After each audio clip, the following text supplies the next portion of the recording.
হিমঘরে রাখা আলুর দাম শুনলে চাষিদের চোখে জল। বাজারে ১৯ টাকা, অথচ হাতে মিলছে মাত্র ৬ থেকে ৭ টাকা। ক্ষোভে ফুঁসছেন পূর্ব বর্ধমানের কৃষকরা। কালীগঞ্জে শিশু মৃত্যুতে বাম ছাত্র যুবদের কৃষ্ণনগর পুলিশ সুপার অফিস অভিযানে ধুমধুমার জখম ৪।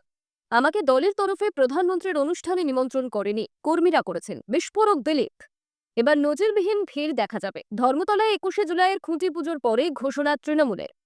মন্তব্যের ভুল ব্যাখ্যা হচ্ছে, চাপে পড়ে বাঙালি মন্তব্যে ঢোক গিললেন হেমন্ত। ঘাটাল মাস্টার প্ল্যান শেষ হবে কবে জানিয়ে দিলেন মমতা। রাজ্যে প্লাবন পরিস্থিতির মধ্যে একগুচ্ছ নির্দেশ মুখ্যমন্ত্রী। প্রতিদিন সঠিক এবং নির্ভরযোগ্য খবর পেতে সাবস্ক্রাইব করুন দুর্গাপুর সংবাদ চ্যানেল এবং নতুন আপডেট পেতে বেল আইকনটি অন করুন। ২১শে জুলাইয়ের শহীদ দিবসের কর্মসূচিকে ঘিরে চূড়ান্ত প্রস্তুতিতে নেমেছে তৃণমূল কংগ্রেস। মঙ্গলবার ধর্মতলায় আয়োজিত খুঁটি পুজোর মধ্যে দিয়ে এবার সভার সূচনা করল শাসক দল।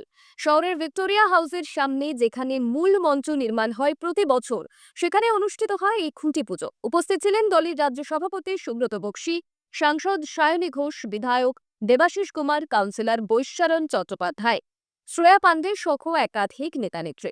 সায়নী ঘোষ বলেন, ১৯৯৩ সালে পুলিশের গুলিতে প্রাণ হারানো ১৩ জন যুব কংগ্রেস কর্মী, তাদের বলিদানের স্মরণেই শহীদ দিবস পালিত হয়। এবারেও সেই পথেই চলব আমরা। প্রতি বছরের মতন এবারেও নজিরবিহীন ভিড় হবে। এটি শুধু স্মৃতির অনুষ্ঠান নয়, এই মঞ্চ থেকেই শক্তি প্রদর্শনের বার্তা দেয় তৃণমূল। ২০২৬ সালের বিধানসভা নির্বাচনকে মাথায় রেখে এবারের শহীদ দিবস সভা আরও বেশি তাৎপর্যপূর্ণ হয়ে উঠেছে। তার আগে ১৮ জুলাই রাজ্যে আসছে প্রধানমন্ত্রী নরেন্দ্র মোদী। তা নিয়েও কটাক্ষ করতে ছাড়েননি সায়নী। বলেন, ভোট যত এগোবে দিল্লি থেকে আসা যাওয়াও বাড়বে। প্লেন, ট্রেন, বাস সব উপায়ে বিজেপি নেতৃত্ব আসবে। কিন্তু বাংলার মানুষ জানে বিজেপি বাঙালিকে ভালোবাসে না। তিনি বলেন, যদি সত্যিই বাংলা এবং বাঙালিকে সম্মান করেন, তাহলে বিজেপি শাসিত রাজ্যগুলিতে বাঙালিদের বাংলাদেশি বলে অপমান করা বন্ধ করুন, নিরাপত্তা দিন, তবেই বুঝবো ভালোবাসেন। প্রধানমন্ত্রীর সফর নিয়েও কটাক্ষ করেন সায়নী। বলেন, আসুন মতিজে, কিন্তু ভোটে জিততে পারবেন তো? তৃণমূল ২৪ ঘন্টা মাটিতে থাকে, বিজেপি শুধু ডেলি প্যাসেঞ্জারি করে। এত আসা যাওয়ার খরচ করবেন না, এখানেই বাড়ি নিয়ে থাকুন। প্রধানমন্ত্রীর দুর্গাপুর সফর ঘিরে ফের বিতর্ক। বিজেপির প্রাক্তন রাজ্য সভাপতি দিলীপ ঘোষ জানালেন, তাকে ওই সভায় আমন্ত্রণ জানানো হয়নি, তবে দলের কর্মীদের ডাকে তিনি উপস্থিত থাকবেন। শুধু তাই নয়, মঞ্চে নয়, সাধারণ মানুষের মধ্যে প্রধানমন্ত্রী নরেন্দ্র মোদীর ভাষণ শুনবেন বলেও জানান তিনি। মঙ্গলবার সকালে সাংবাদিকদের মুখোমুখি হয়ে দিলীপ ঘোষ বলেন, আমাকে কেউ আমন্ত্রণ করেনি, কর্মীরা ডেকেছে। বলেছে, দিলীপদা আসুন, একসঙ্গে বসে প্রধানমন্ত্রীর ভাষণ শুনে। আমি নেতা হিসাবে নয়, কর্মী হিসাবেই যাচ্ছি। তিনি আরও জানান, মঞ্চে বসার বিষয়ে দল কিছুই বলেনি। আমি মাঠে থাকব, জনতার মধ্যেই। দিলীপের বক্তব্য, বহু বছর ধরে তিনি কর্মী হিসাবে সভা সমাবেশে যোগ দিয়ে আসছেন। এবারেও সেই ধারাবাহিকতাই বজায় রাখছেন। তিনি স্পষ্ট জানান, রাজ্য বিজেপির তরফে এখনো পর্যন্ত কোনো অফিসিয়াল আমন্ত্রণ তার কাছে আসেনি। তার বক্তব্য, আলিপুরদুয়ারের সভায়ও তিনি যাননি, কারণ সেখানেও কোনো আমন্ত্রণ ছিল না। তবে দুর্গাপুরে তিনি প্রার্থী ছিলেন বলে এবং স্থানীয় কর্মীদের ইচ্ছায় সেখানে যাচ্ছেন। এই মন্তব্যকে কেন্দ্র করে শুরু হয়েছে রাজনৈতিক তরজা। তৃণমূল মুখপাত্র কুণাল ঘোষ বলেন, দিলীপ ঘোষ তো বিশ্বকাপ জিতেছেন, আগে সুকান্ত শুভেন্দু সভায় ঢুকতে দেননি, এখন আবার ফিরছেন। এটা বিজেপির ঘরের লড়াই। তবে বিজেপির রাজ্য সভাপতি সৌমিক ভট্টাচার্য বলেন, দিলীপ ঘোষ কি অন্য দলে? তিনি আমাদের দলেরই। পার্টির সঙ্গে ছিলেন, আছেন, থাকবেন। অসমের মুখ্যমন্ত্রী হেমন্ত বিশ্ব শর্মার এক সাম্প্রতিক মন্তব্য ঘিরে ফের বিতর্কের কেন্দ্রবিন্দুতে উঠে এলো ভাষা, জাতি এবং পরিচয়ের রাজনীতি। এক সংখ্যালঘু নেতার মন্তব্যের প্রেক্ষিতে তিনি বলেন, যারা জনগণনায় নিজেদের মাতৃভাষা বাংলা বলছেন, তাদের মাধ্যমে স্পষ্ট হবে অসমে ঠিক কত বিদেশি রয়েছে। তার এই বক্তব্য ঘিরে ক্ষোভে ফেটে পড়েছে বাংলা তথা তৃণমূল কংগ্রেস। মূল ঘটনা সূত্রে জানা গিয়েছে, সম্প্রতি অসমের এক সংখ্যালঘু নেতা স্থানীয় মুসলিমদের উদ্দেশ্যে বলেন, তারা যেন জনগণনায় অসমীয়ার বদলে বাংলাকে মাতৃভাষা হিসাবে উল্লেখ করে। এই মন্তব্যে ক্ষোভ প্রকাশ করে হেমন্ত বলেন, অসমে অসমিয়াই স্থায়ী। কেউ যদি বাংলাকে মাতৃভাষা হিসাবে দেখান, তাহলে বোঝা যাবে ওই ব্যক্তিরা বিদেশি। এই বক্তব্য সামনে আসতেই বাংলায় রাজনৈতিক তরজার ঝড়। তৃণমূল কংগ্রেস মুখ খোলে কড়া ভাষায়। দলের তরফে প্রশ্ন তোলা হয়, বাংলাভাষী হলেই কি তাকে বাংলাদেশি বলে অপমান করা হবে? শাসক দলের তরফে সাফ জানিয়ে দেওয়া হয়, বাংলার মানুষ বিজেপির এই ভাষা বিদ্বেষ কোনোভাবেই মেনে নেবে না। বিবৃতি ঘিরে উত্তেজনা বাড়লে হেমন্ত নিজেই পরে ব্যাখ্যা দেন। তিনি বলেন, বাংলা ভাষার বিরুদ্ধে কিছু বলিনি, আমার বক্তব্য ছিল অনুপ্রবেশকারী বাংলাদেশিদের শনাক্ত করা নিয়ে। সেই সঙ্গে তিনি অভিযোগ করেন, তৃণমূল তার মন্তব্যকে বিকৃত করে প্রচার করছে, যার উদ্দেশ্য রাজনৈতিক। হেমন্ত টুইটারে সাফাই দিয়ে সুনীল বনসাল এবং শুভেন্দু অধিকারীকেও ট্যাগ করেন, যাতে স্পষ্ট যে বিষয়টি বিজেপির শীর্ষ নেতৃত্ব পর্যন্ত পৌঁছেছে। রাজনৈতিক পর্যবেক্ষকদের মতে এই বিবৃতি শুধু অসম বাংলা সম্পর্ক নয়, বিজেপির বাংলা কৌশলকেও আরও প্রশ্নের মুখে ফেলল। এবার জানিয়ে দেব পরবর্তী খবর। অবশেষে সাময়িক স্বস্তি। ইয়েমেনে পিছুল কেরলের বাসিন্দা নিমিসা পিয়াস ফাঁসি। এক সর্বভারতীয় সংবাদ মাধ্যম সূত্রে এমনটাই জানানো হয়েছে। 16 জুলাই তার ফাঁসি কার্যকর হওয়ার কথা ছিল। গত সোমবার শীর্ষ আদালতে কেন্দ্রীয় সরকার জানিয়ে দিয়েছিল, যা ঘটেছে তা অত্যন্ত দুর্ভাগ্যজনক। কিন্তু আমাদেরও কূটনৈতিক পন্থা অবলম্বনের একটা সীমা রয়েছে, তার বাইরে সরকার যেতে পারে না। জানা যায়, কেন্দ্র সম্ভাব্য সমস্ত রকম দিক খতিয়ে দেখছে। অবশেষে সূত্রের দাবি, সফল হয়েছে আলোচনা। বুধবার ফাঁসি হচ্ছে না ভারতীয় নার্সে। উল্লেখ্য, এক ব্যক্তিকে হত্যার অপরাধে 2017 সাল থেকে ইয়েমেনের জেলে বন্দী রয়েছে নিমিসা। 2018 সালে এই মামলায় তাকে মৃত্যুদণ্ডের সাজা শোনায় ইয়েমেনের আদালত। তার প্রাণ বাঁচাতে এত বছর ধরে আইনি লড়াই চালিয়ে এসেছে নিমিসার পরিবার।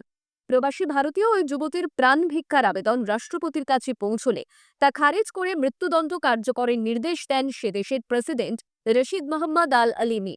এই পরিস্থিতিতে প্রিয়ার মৃত্যুদণ্ড রদ করতে তৎপর হয় বিদেশ মন্ত্রক। বর্ষা শেষ এখনো হয়নি, কিন্তু তার আগে জলের তলায় পশ্চিম মেদিনীপুর, ঝাড়গ্রাম, হুগলি, পূর্ব মেদিনীপুর একাধিক এলাকা। ঘাটাল, খানাকুল, কেশপুর, জয়রামবাটি, কামারপুকুর, ঝাড়গ্রামের বিস্তীর্ণ অংশে জল জমে দুর্ভোগ চরমে। সোমবার প্রশাসনিক বৈঠকে মুখ্যমন্ত্রী মমতা বন্দ্যোপাধ্যায় বলেন, এই জলপ্লবনের অন্যতম কারণ ডিভিসির জল ছাড়া। বারবার না জানিয়ে জল ছাড়া হচ্ছে বলে ক্ষোভ উগরে দেন তিনি। মুখ্যমন্ত্রী বলেন, 18 জুন থেকে আজ পর্যন্ত প্রায় 27,000 লক্ষ কিউসেক জল ছাড়া হয়েছে, কোনো আলোচনা ছাড়াই। নিজেদের বাঁচিয়ে ওরা জল ছেড়ে দিচ্ছে, আর বাংলার মানুষ জলবন্দী হয়ে মরছে। তার দাবি, বহুবার প্রধানমন্ত্রীকে জানানো হলেও কোনো লাভ হয়নি। তিনি আরও জানান, ঘাটাল মাস্টার প্ল্যানের কাজ জোর কদমে চলছে এবং আগামী 2 বছরের মধ্যে তা শেষ হবে। তাতে এই অঞ্চলের সমস্যা অনেকটাই কমবে বলে আশা প্রকাশ করেন তিনি। চিফ সেক্রেটারিকে নির্দেশ দিয়েছেন, বন্যা কবলিত জেলাগুলিতে 3 জন করে সচিব পাঠাতে হবে, যতদিন না পরিস্থিতি স্বাভাবিক হয়। উত্তরবঙ্গেও কোথায় কতক্ষণ জল জমে তা নজরদারির নির্দেশ দেওয়া হয়েছে। কৃষকদের উদ্দেশ্যে মুখ্যমন্ত্রীর আশ্বাস, জমি জলে ডুবে গেলেও বিমার টাকা পাবেন, চিন্তা করবেন না। ফরেস্ট ডিপার্টমেন্টকে গাছ লাগানোর নির্দেশ দিয়েছেন তিনি। জনপ্রতিনিধিদের উদ্দেশ্যে বার্তা, কে বেশি পেল কে কম এই মনোভাব নয়, সবাই মিলে একসঙ্গে কাজ করতে হবে। রাজ্য সরকারের পরিকাঠামোগত প্রস্তুতির পাশাপাশি রাজনৈতিক প্রক্রিয়াতেও সুর চড়িয়েছেন মুখ্যমন্ত্রী। বলেছেন, আসাম পেল, বাংলা পেল না। ভোটের সময় সব হয়, জনসেবার সময় কিছুই হয় না। ট্রান্স ফ্যাট যুক্ত খাবার এবং অতিরিক্ত তেল মিষ্টিযুক্ত খাদ্যদ্রব্যের উপর নজরদারি করতে চায় কেন্দ্রীয় স্বাস্থ্য মন্ত্রক। সে প্রেক্ষিতে সম্প্রতি একটি নির্দেশিকা জারি হয়েছে মন্ত্রকের তরফে। সেখানে বিশেষভাবে বলা হয়েছে, স্কুল, কলেজ চত্বরে কিংবা স্বাস্থ্যসেবা প্রতিষ্ঠানে সিঙ্গারা, জিলিপির মতন খাবারের বিক্রি নিরুৎসাহিত করতে হবে। এই নির্দেশ প্রকাশ্যে আসতেই শুরু হয়েছে প্রবল বিতর্ক। প্রশ্ন উঠছে, তাহলে কি জনপ্রিয় দেশীয় খাবারগুলিও এবার বেআইনি তালিকায় পড়বে? এই বিতর্কে সোমবার সরব হলেন বাংলার মুখ্যমন্ত্রী মমতা বন্দ্যোপাধ্যায়। এক সরকারি অনুষ্ঠানে সাংবাদিকদের প্রশ্নের উত্তরে তিনি বলেন, এটা পশ্চিমবঙ্গ সরকারের কোনো বিজ্ঞপ্তি নয়। কেন্দ্র কি করতে বলেছে সেটা তাদের বিষয়। আমরা সব বিষয়ে হস্তক্ষেপ করি না, এটা আমরা কার্যকর করব না। তিনি আরো বলেন, সিঙ্গারা আর জিলিপি শুধু বাংলার নয়, গোটা দেশের আবেগ। এটা মানুষের নিজস্ব খাদ্যাভ্যাস। এতে সরকারের কোনো হস্তক্ষেপ থাকা উচিত নয়। বিশেষজ্ঞদের একাংশ বলছে, খাদ্য সচেতনতা ছড়ানো এবং খাদ্যবস্তুর উপাদান নিয়ে জনসাধারণকে তথ্য দেওয়া গুরুত্বপূর্ণ হলেও সরাসরি নিষেধাজ্ঞা চাপানো ঠিক পন্থা নয়। মুখ্যমন্ত্রীর স্পষ্ট বার্তা, পশ্চিমবঙ্গ সরকার এই নির্দেশ মানতে রাজি নয়। তিনি মনে করিয়ে দেন, সরকারের কাজ হওয়া উচিত সচেতনতা তৈরি করা, পছন্দে বাধা দেওয়া নয়। সিঙ্গারা, জিলিপি বিতর্কের আবহে খাবার এখন রাজনীতির কেন্দ্রে। এই ভাষাতেই মোড় নিচ্ছে আলোচনা। বাজারে আলুর দাম ঊর্ধ্বমুখী, কিন্তু সেই লাভের ছিটে ফোঁটাও মিলছে না আলু চাষিদের হাতে। পূর্ব বর্ধমানের বিভিন্ন প্রান্তে চাষিরা অভিযোগ করছেন, হিমঘরে রাখা আলুর জন্য তারা পাচ্ছেন কেজি প্রতি মাত্র 6 থেকে 7 টাকা। অথচ সেই আলুই খোলা বাজারে বিক্রি হচ্ছে 17 থেকে 19 টাকায়। বিপুল লাভ করছেন ফরেরা এবং বড় ব্যবসায়ীরা, আর চাষিদের ভাগ্যে জুটছে লোকসান আর আর্থিক সংকট। স্থানীয় চাষিদের কথায় আলু বিক্রির টাকাই তাদের মূল পুঁজি। ওই টাকাতেই চালাতে হয় পরবর্তী ধান চাষের খরচ, সার, কীটনাশক, মজুরি সবকিছুর জন্য। কিন্তু বর্তমান বাজার দরে লাভ তো দূরের কথা, খরচই উঠে আসছে না। বোহারের চাষি শেখ মোহাম্মদ ইউসুফ জানান, আমরা ভেবেছিলাম হিমঘরে রাখলে দাম বাড়বে, কিন্তু এখন দেখি ফরিরা প্রতি কেজি 17 থেকে 18 টাকায় বিক্রি করছে, অথচ আমরা পাচ্ছি 7 টাকাও না। লোকসান ছাড়া আর কিছুই নেই। মেমারি 2 নম্বর ব্লকের কানপুর গ্রামের চাষি দেবপ্রসাদ কর্মকার বলেন, এভাবে চললে ধানের চাষের খরচও উঠবে না। পুজোর সময় দাম বাড়বে ঠিকই, কিন্তু তখন আলু থাকবে বড় ব্যবসায়ীদের হাতে। কৃষি দপ্তর সূত্রে খবর, গত মরশুমে পূর্ব বর্ধমানে ভালো আলু ফলন হয়েছিল। ক্ষুদ্র চাষিরা ভালো দামের আশায় হিমঘরে আলু রাখেন। এখন সেই আলুই বাধ্য হয়ে লোকসানে বিক্রি করতে হচ্ছে। জেলা পরিষদের সভাধিপতি শ্যামা প্রসন্ন লোহা জানান, চাষিরা 6 টাকা আর বাজারে 18 টাকা, এটা তো মানা যায় না। প্রয়োজনে প্রশাসন অভিযান চালাবে। অন্যদিকে বড় ব্যবসায়ীর দামে বাছাই করা ভালো মানের আলুতেই দাম বেশি ওঠে। চাষিদের সেই সুবিধা না থাকায় এই ফারাক। কালীগঞ্জ উপনির্বাচনের দিন বোমা বিস্ফোরণে মৃত্যু হয়েছিল এক শিশুর। সেই মর্মান্তিক ঘটনার প্রতিবাদে সোমবার রাস্তায় নামে এসএফআই এবং ডিওয়াইএফআই। তাদের অভিযোগ, 4টি দিন কেটে গেলেও মূল অভিযুক্তদের গ্রেপ্তার করা হয়নি। এদিন কৃষ্ণনগর জেলা পুলিশ সুপারের দফতরের সামনে বিক্ষোভ দেখান তারা। বেলা গড়ানোর সঙ্গে সঙ্গে আদালত চত্বরে জড়ো হতে থাকেন ছাত্র এবং যুব সংগঠনের সদস্যরা। আগে ওই এলাকায় নিরাপত্তা বাড়ানো হয়। লোহার ব্যারিকেড, জলকামান এবং বিশাল পুলিশ বাহিনী মোতায়েন করা হয় পুলিশ সুপারের দপ্তরের আশেপাশে। প্রথমে শান্তিপূর্ণভাবে বিক্ষোভ চললেও কিছুক্ষণের মধ্যে ছড়ায় উত্তেজনা। অভিযোগ, বিক্ষোভকারীদের একাংশ ব্যারিকেড পেরিয়ে এগোনোর চেষ্টা করে। বাধা দিলে পুলিশের সঙ্গে শুরু হয় ধস্তাধস্তি। অভিযোগ, পুলিশের দিকে ইট ছোড়া হয়, লাঠি দিয়ে আঘাতের ঘটনাও ঘটে। পাল্টা প্রতিক্রিয়ায় পুলিশ লাঠিচার্জ করে পরিস্থিতি নিয়ন্ত্রণে আনার চেষ্টা করে। এই ঘটনায় অন্তত 4 জন আহত হয়েছেন বলেই খবর। পরিস্থিতি উত্তপ্ত হয়ে ওঠায় কিছু সময়ের জন্য যান চলাচলেও প্রভাব পড়ে। অন্যদিকে এদিনই মৃত শিশুর মা জেলা পুলিশ সুপারের সঙ্গে দেখা করেন। অভিযুক্তদের দ্রুত গ্রেপ্তার এবং কঠোর শাস্তির দাবি জানান তিনি। পুলিশ সূত্রে খবর, তাকে জানানো হয়েছে তদন্ত প্রক্রিয়া চলছে এবং দ্রুত ব্যবস্থা নেওয়া হবে। ঘটনার জেরে কৃষ্ণনগরের বিভিন্ন এলাকায় অতিরিক্ত পুলিশ মোতায়েন করা হয়েছে। শেষ পর্যন্ত প্রশ্ন থেকেই যাচ্ছে, একটি শিশুর মৃত্যুর নেপথ্যে যারা দায়ী, তারা কি শুধুই অভিযোগের খাতায় থেকে যাবেন, নাকি আইনের চোখ ফাঁকি দেওয়া এত সহজ নয়?